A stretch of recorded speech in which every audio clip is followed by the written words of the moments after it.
Welcome to Anime I Watched in 2025 Ranked, Part 2, where I review new and continued anime of this year and anime that are not from 2025, and rank them. This video is also a continuation of Anime I Watched in 2025 Part 1, so if you haven't watched it, I recommend watching that video before watching this one. Here are some rules for this ranking video. 1. I will not count anime that I started before 2025, or continued into 2025. For example, I started Fate Stay Night in 2024 and ended it in 2025, but I won't have it in this video, because it has to be anime that I started watching in 2025. 2. I'll review each anime in the order that I watched them in, so that when I rank them, it's easier to track on which anime is better than or worse than a kind of anime. 2 notes are, to show that I still like an anime even though it's low on the list, yellow text indicates peak anime, green text indicates just good anime, blue indicates mid, and red indicating bad. Also, my thoughts on each anime are all based on my own opinions. And finally, this video will contain major spoilers for these anime listed here, so if you want to avoid these major spoilers, this video is not recommended for you. In part 1, I reviewed anime from January to the first half of April, and so this video, I'll be reviewing anime that I watched in the other half of April to the first few days of September. And we're starting with Zenshu. Out of all the anime announced for 2025, I was pretty curious about an anime about an animator. It was also animated by MAPPA, infamous for their toxic working environment for low paychecks, so it might have been a good chance for the animators to work on a story about themselves. What I didn't know though is that the main character gets reincarnated in an anime she used to watch. In the story, she prevents the main character of the anime, Luke, from losing everyone in battle with the power of drawing frame by frame to animate anything she could imagine. And also has negative side effects to her, like not being able to draw the same thing, and the more difficult it is to draw said weapon or living thing will affect how long she falls asleep after drawing. This is relatable to a lot of animators. It really grasps how the animators at MAPPA put hard work into perfecting an anime scene out of many projects they work on in a single year, and all they got after 3 days is still a low paycheck. And as an isekai anime, it has none of the slop tropes that other isekai anime have. No harem, no plank with wood characters, not a generic story, and it probably has the shortest title ever for an isekai anime. The only thing I don't like in this story, though, is that short unicorn I keep on forgetting the name of. I just can't stand his unearned trash talking against the animator, because did he really not remember that Luke said that the animator is a human? I will give him credit for trusting her after episode 3 though, so maybe I'm just overhating. Shows potential that he can mature. And finally, MAPPA のアニメーターさんたち、この動画を見てるなら、全種お疲れ様でした。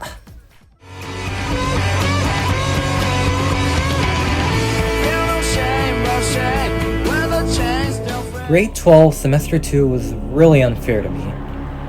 The school I went to barely had any support from mildly autistic people like me, and it brought me to almost the same low point as grade 10. I wanted to give up and drop out of school, but I couldn't because in return I couldn't reach my dream job, and that's where I picked up Berserk. Ever since I first heard of my friends back in 2024 that Berserk is too dark for me mentally, I just couldn't hold back anymore. I needed to find a way to help me move forward, and I chose to watch Berserk 1997. This series shows that even in your darkest moments, you should never give up and keep moving forward. You need the guts to be strong enough to go through a low point till you finally reach the safe ground. And thanks to that, I was able to stay in the semester till the end and graduated. A true life-changing anime just like Vinland Saga. I'm not going to explain the story of Berserk 1997 though, because 1997 only adapts up to volume 11 while cutting some details off from the manga on the way. And I'm gonna be honest, I try to keep my channel as PG as possible. In order to explain the 3 main players, the story, and the eclipse, it comes with the trigger warning mention of SA. What I can say though is that it has a catchy opening. When you listen to it for the first time, you'll think it just doesn't fit the tone, but after getting used to it, you'll understand the lyrics more and how it ties into the vibe of Berserk. The animation, while having static scenes here and there, there are still really cool action scenes. However, if you're a kid or in your teens, I will never recommend this as it's 18 plus, adults only, because of the reason that I just said a few 10 seconds ago. And the Eclipse has that in the worst way possible. Even I'm worried if I can't process it if I watched or read it with context. And yeah, that's Berserk 1997. And I know a lot of Berserk fans out there will disagree with me, but I'll be placing the 1997 anime as the highest good anime. Like I said, it's because it didn't include some crucial details from the manga, and because it stopped without finishing right after the Eclipse. Sorry Guts, someday a solid adaptation will happen, we just don't know when.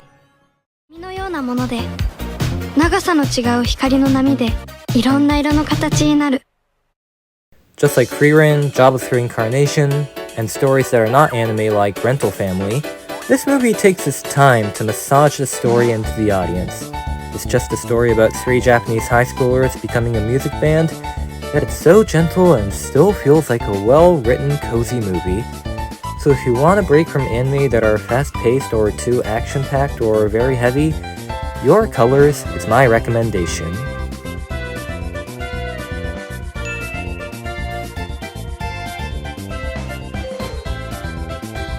Now, we all have gripes when it comes to 3D anime, right? The exact reason for why people hated the 2016 Berserk anime. However, there are some moments where 3D anime actually clicks. I watched this at the Toronto Japanese Film Festival back in the summer to use up one of the days in my mom's 5-day pass, and surprisingly, it isn't bad. It's just a story about a girl who lacks confidence, joins a girls' canoeing club and learns to work together and grow confidence, with some slice of life here and there. Now for the CGI. The CGI models for the characters have a unique illustration, was resembling something like Project Sekai, and the story was adapted from a novel, so making original illustrations was a good idea, since it's easier to animate. Truly is a movie that proves that full CGI anime can work. 劇場版忍たま乱太郎ドクタケ忍者隊最強の軍師 Now, most North American viewers aren't familiar with Nintama Nantaro, so let me explain. Nintama Nantaro is an anime original series for kids that air on NHK, and people all over Japan praise it for their likable characters and showing that teamwork/friendship can get you to your goals. Now, I know what you all might be thinking. Pax, why are you suddenly talking about an anime original kids show? Well, I was volunteering at the same Toronto Japanese Film Festival where I watched Give It All, and I watched it while sitting on the volunteer's chair. So even if it was an anime movie I unintentionally watched from start to finish while volunteering at the same time, there was no avoiding this movie from being in this video. But that doesn't mean the movie is bad. The animation is surprisingly impressive. The main trio are voiced by well-known voice actors, and the story of the movie has a bit of a similarity to shonen anime, so I'll give this movie a fair good mark.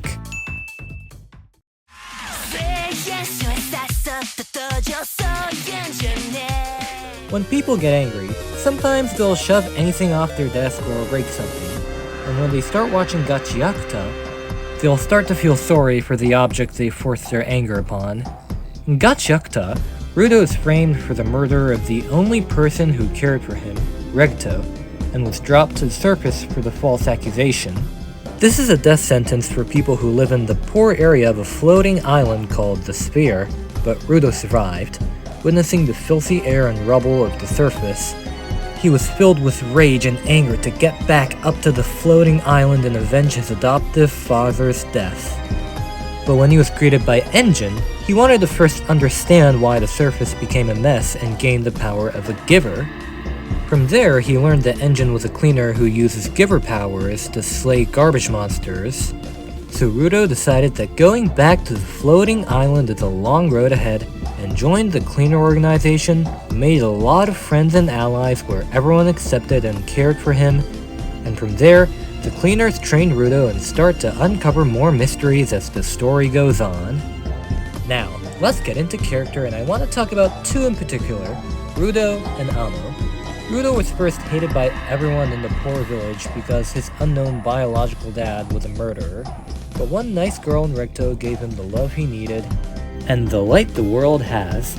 Because of that, when he was exiled to the surface, the rage inside him was urging to seek revenge upon the Spherites, but wasn't thinking about killing them. But there's still lots of hidden rage inside of him. Amma was raised by a mother who took good care of her until the mother sold her to a trafficker, making her think that the trafficker loves her without thinking that herself was sold off. And during her teenage, she was told by the angels that the trafficker's giver works better on Amo, which led to her getting abused by the trafficker and Amo having to kill who she used to love in self-defense. Which is why she wants to have a happy, friendly conversation instead of being used to spit out information like a Google search. And it's after she got defeated by the cleaners and got traumatized by a raging Rudo for messing with his memories that she became a better person and finally got a proper nice conversation thanks to this medic. And let me talk about the genius power set of this world, Giver. Giver is if you take good care of an object, that object will have a soul inside it, turning it into a vital instrument. And when you treat an object horribly, well, that same person can never use that object again, or it will become a huge garbage monster. The type of vital instrument each giver has even varies depending on what they're feeling. For Rio's wacky hairstyle, she uses scissors, hinting that she uses it to style her hair. For Lil Wayne, Jabber, his psycho personality comes from his claws. Engine's umbrella symbolizes the standout like that one guy opening an umbrella in the middle of a crowd. Semi's glasses lets her see the future, while using her fists to fight instead of her vital instrument. Kita's costume she always wears turns her into a big dragon, a cute one to express her cute personality. And for Rudo's gloves that are part of the Watchmen series, helped cover the ugly scars on his hand when Recto gave it to him when they first met. Because the gloves meant his entire life, anything he touches becomes a strong weapon, and so overpowered when using an injured friend's charm that makes for a dope design and infinite luck on Rudo not getting hit by the opponent. But man, so sad that this is a transformation we can only see once. We need something similar to this for Rudo so he can be— Oh, I also gotta mention the animation. Bones really worked hard for this anime because they were working on MHA Vigilantes, MHA Final Season, and Yomi no Tsugai at the same time, yet the animation in all four of these, including Gachiakuta, is so breathtaking. But let me be honest, I just don't like the first opening. It breaks the tone of Rudo falling from the sphere. It's you.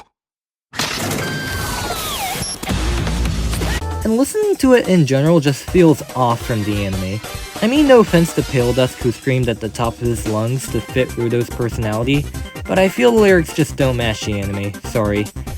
At least the second opening I find much more fun to listen to.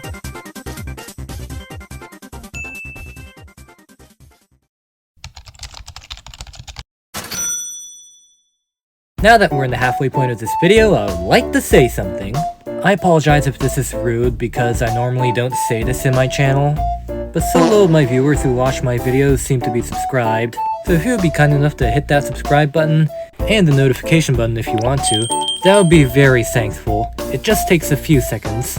Thank you for your patience, and let's move on with the ranking.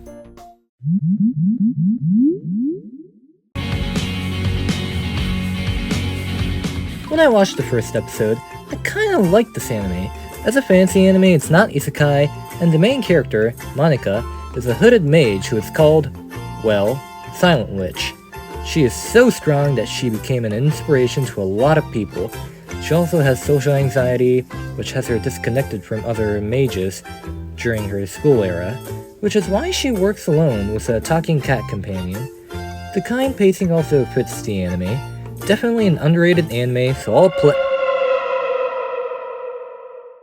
hold on, just give me a sec.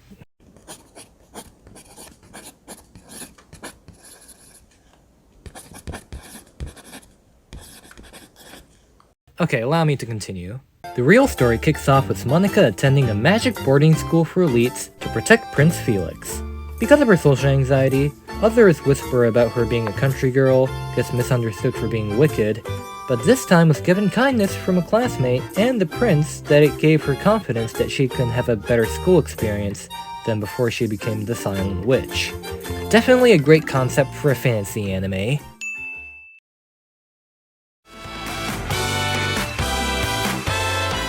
After getting super hooked on JoJo's Bizarre Adventure since last year, I finally got to watch the part I was most excited about. Slice of Life, Josuke, Yellow Skies, Yo Anjiro, Red Hot Chili Peppers, Killer Queen, 俺の髪のことなんつった Heaven's Door, and most of all, friendship. But because I uploaded this video late and I need to work on part 3, I don't have any space to talk about everything in part 4, because there's a lot to talk about and I don't think I can cover them all. So, I called in a friend of mine who likes part 4 way more than I do to explain why this part is goated. My name is Lynn. My Instagram handle is ISPY_Lynn, and I'm a cosplayer who goes to school and studies writing. So I think JoJo's Part 4 is really good because the pacing of the anime is like really well done. I really like how Yoshikage Kira was this villain that was incognito but also like changing his identity, and I think that it correlates really well with the song Killer Queen because that's his stand's name, and Killer Queen has the lyrics, you know.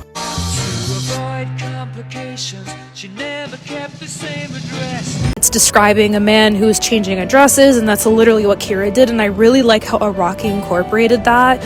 Also, there's like a lot of funky characters in part 4 as well that I really like, you know, with Superfly. I thought it was really interesting to see like a guy on like this, you know, abandoned telephone tower, as well with like an alien who came out of the blue. I think part 4 has a really good execution with its story overall, and that's why I like it. If I had to recommend JoJo's, I think my favorite part would definitely be part 4. Really slice of life as well, and it's a very comforting part of the anime after part 3. If you know, you know, but yeah, that's why I like part 4.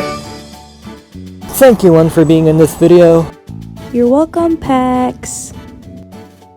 So before I move on to Dandadan Season 2, the next anime I'm going to be reviewing, I'm going to be very angry and loud in that one. So if you want to protect your ears, I recommend skipping the next anime I review.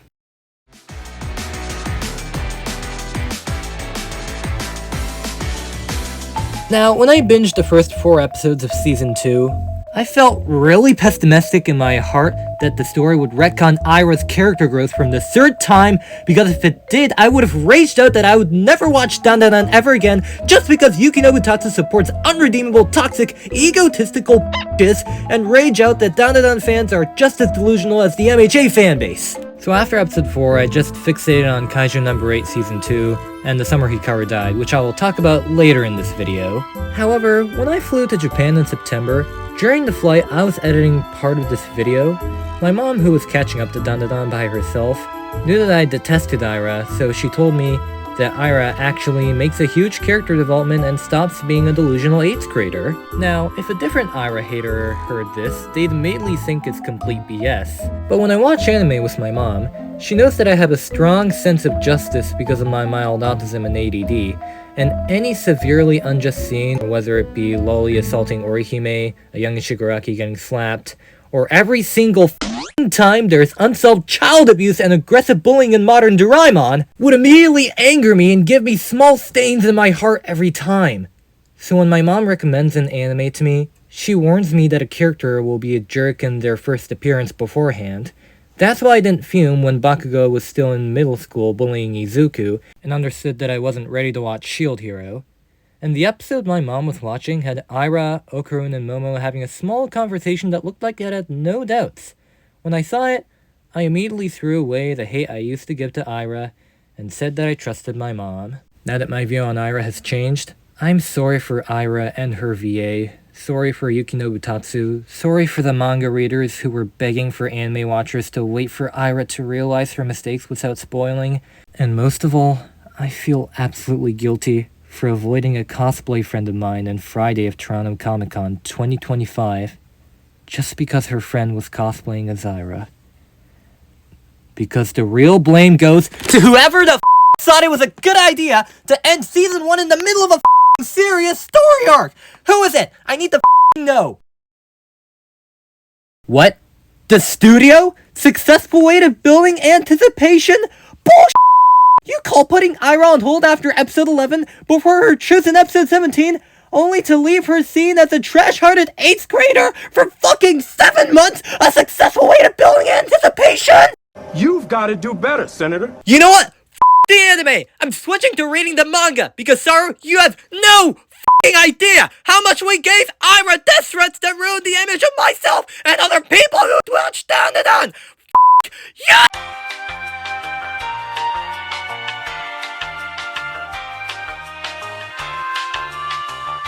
This video is sponsored by Google Docs, a document writing map that's accessible from Google Drive where you can write down anything on it for an infinite amount of pages.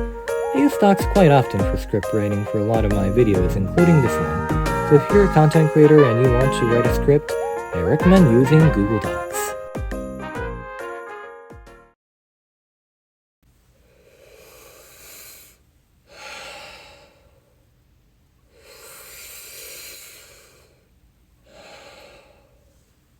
Now where was I? Ah, yes, Kaiju number 8, Season 2. The stakes are higher. We don't know how much hope is left. For this time, Kafka can now only transform into a kaiju in emergencies, because he found out the fly kaiju inside him is spreading more in his normal body. Afraid that this could accidentally kill all his allies by accident, but remembers that Hikaru, Reno, Kushina, and the other members of the Japan Kaiju Defense Force are strong and can be counted on. And it keeps the same vibe as the previous season. Kafka being an inspiration especially to Mina, the childhood friend Kafka wants to catch up to, Hikaru's character growth, covering more about Kaiju number 9's devious plans, protecting those who can't help themselves, and a great ending song again by One Republic. But my goodness, I just don't like the opening. The visuals, while high quality CGI, is disturbing, and I just don't like Aurora's take on a Kaiju number 8 song. I just never liked Aurora's styles of songs, like Cure For Me for example, because the voice is soft in an eerie way and that cringe awful dance! You know, I owe Youngblood an apology with Abyss. Thinking back, the song actually sounds good and fits Kaiju 8. Other than that, not much to say.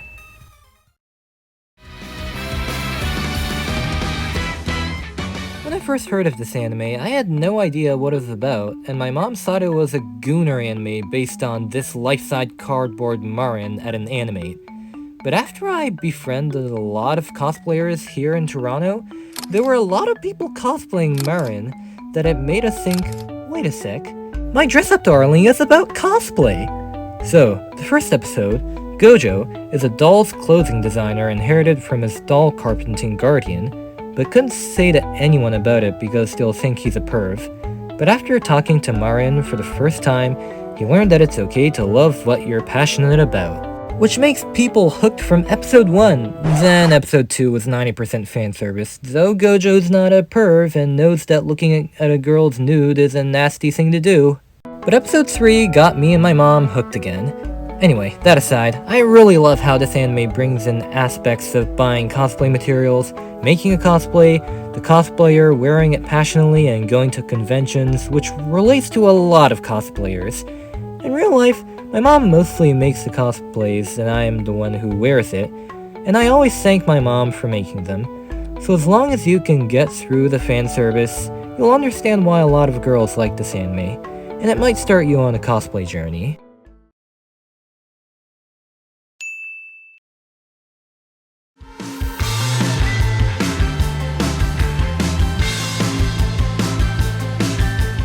Wow. Oh my goodness. I think this is the first ever anime that truly feels like it's a horror anime, because of the title and the supernatural mystery vibe it gives. So the story is, turns out that after 6 months since Hikaru went missing in the woods, Yoshiki finds out in the first few minutes of episode 1 that Hikaru might not be Hikaru, and it's a supernatural being that has his memories from before the real Hikaru died. And at the same time, might not be Hikaru also symbolizes if a bouncy, positive friend is lighting everyone's day up, and you're slow to realize that he passed away. If you realized sooner, all of Hikaru's friends would have been in sorrows, not being able to move on from it.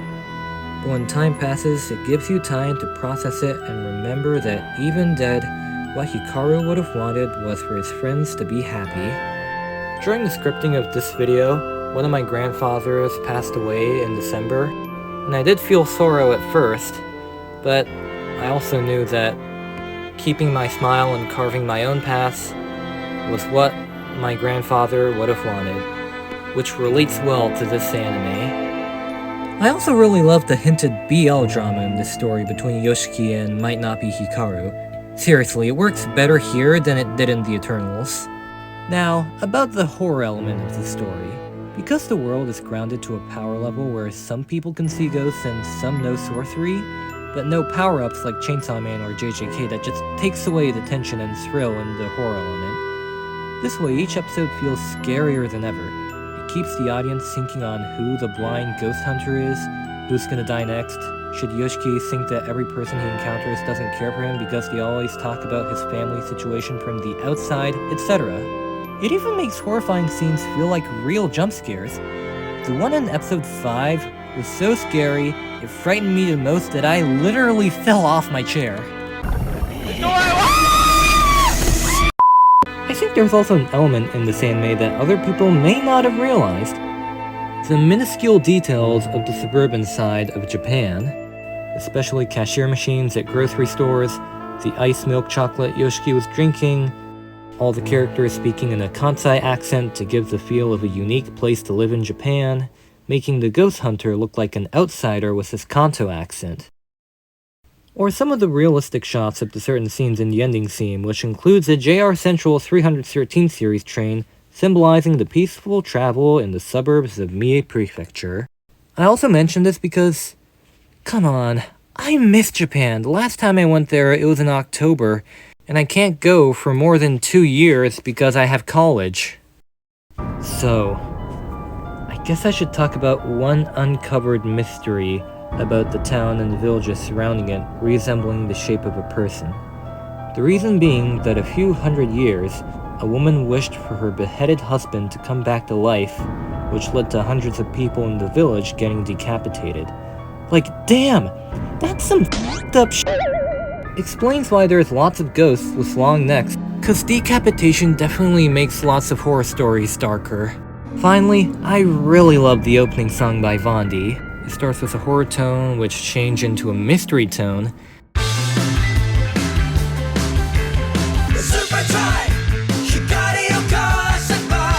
and then transitioning into a very happy tone,